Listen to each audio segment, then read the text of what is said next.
What's the client? Hello, good evening. Good evening. As you can see today, I'm in a very peculiar place, but it's not so much for me. I'm surrounded by a lot of car parts and mechanisms, and today is a big feat for me. A car that has been dead for 50 or more years has finally come to life. It's been a year since I've been working on this project, and I took it on as a university student. The car that we've brought back to life today is a 1965 Chevrolet Impala. It's a one-off car in Pakistan with AC. It was custom built for a very special person that we'll tell you in a bit. Thank you. To get this car back to life, you obviously have to feed it a lot of petrol, but you don't have so much, but just as much. Just start it up now. As you can see, it has a very special place from where it goes in. It's actually at the back of the car, just in another number plate. It has a big tag.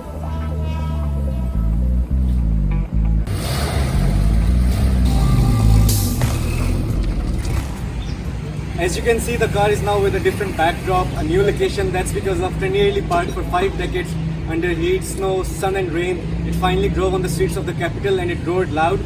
The car behind me is a 1965 Chevrolet Impala.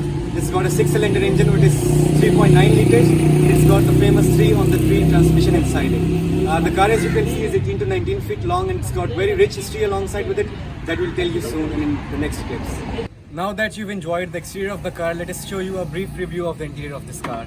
As you can see, this weight is very heavy compared to the new modern cars. And if you come in closer and see with me, the car has a lot of space and is very spacious. It's got a very good leatherite position red that goes complementary with the exterior of the car. Black and red, that's a good combination. As you can see, the car has a big dashboard that spreads out throughout the length of it.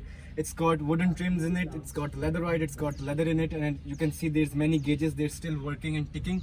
There's gauges for oil, temperature and the air atmosphere around it. And another special thing about this car is that since this was a presidential car, which we'll tell you about in the next clips, it's got a rich history with it. Since it was a presidential car, it comes with a factory AC and a factory radio that goes with it. Together with that, you can see here there's the 3-on-the-3 transmission. And if you come here to this side, if you could zoom in for me, there's a knob here for this glass. This is called the quarter window. And in olden times, there weren't many ACs in the car, so this was the AC for that. If you open this window, the air ventilates throughout the car and it keeps the temperature at a good level for the travelers in it. Since we were already telling you about the size of it in comparison with other cars, the new Japanese or American cars that come now, it's obviously 18 to 19 feet long. But if you want a real idea of how big it is from the inside, I'll lay down for you and you'll see how much space I can take up and how much space is still left. If you could see me, I'm 5 feet 9 inches in height and I can still go down easily, and there's still some space left. If you see these seats, these are called the sofa seats, the bench seats. You could easily fit 4 to 5% in the front and 4 to 5 people in the back. Now that you've enjoyed the interior of the car, let's give you a walk around of the exterior and tell you about the rich history of it we were talking about.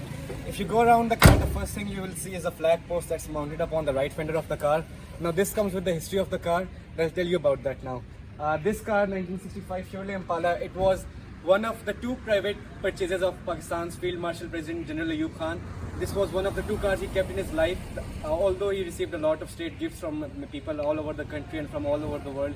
He had an Aston Martin DB6 as well and many other cars. This was his only private personal purchase that was in the family for long. This car comes with a rich history. It has stayed in the family for 5 decades and still in the same ownership in the family, and I have restored the car partially for that family to make it drivable and roadworthy. If you can notice here, there's a big plate at the front of the car. This is for the 5 stars that used to be mounted up on it. It was the presidential and government car for him, and that 5-star plate was a symbol of the general, and that it was his only personal private car in which he used to commute around the country. Since this is a very special car, it comes with a special registration and a special number. As you can see here, the car number plate says RIB1. Now to go into the history of that, during Ayub Khan's tenure Field Marshal Presidents, the capital of Pakistan was shifted from Karachi to Islamabad, and Islamabad was in the phase of construction. Islamabad came into being in around 1968 and in the late 1960s, and until then he purchased the car before that. Since he wanted his car to be registered in the capital, and for that time the capital was temporarily shifted to Rawalpindi. So the car number plate here says Rawalpindi 1 RIB1, which was one of the most expensive number plates of that time. You have to keep these cars with loads of love and care, and for that you need special people to look after them specially. With me here is Ali Mama.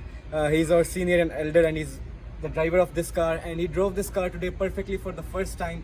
It's the first time he ever sat in it, and he drove it from the workshop till over here and made it possible for us to review the car. So kudos to him for driving it effortlessly and without any fault on the jam-packed highways of today's day and age.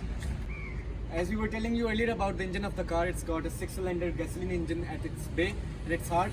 It's got a 3-on-the-speed transmission, and it's a very powerful engine for its age.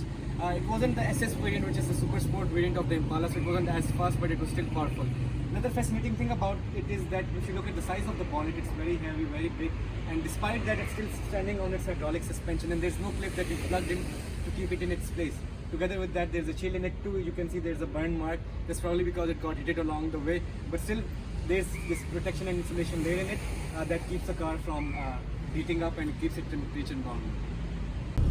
I hope you had a good time with this good old timer. This car is very special for me. It's one of the first projects I've taken as a university student, and this car was taken by me for a very dear friend, Ayub Khan. Is gone abroad for his studies, and until he's there, the car is with me, so I make it mechanically drivable for him.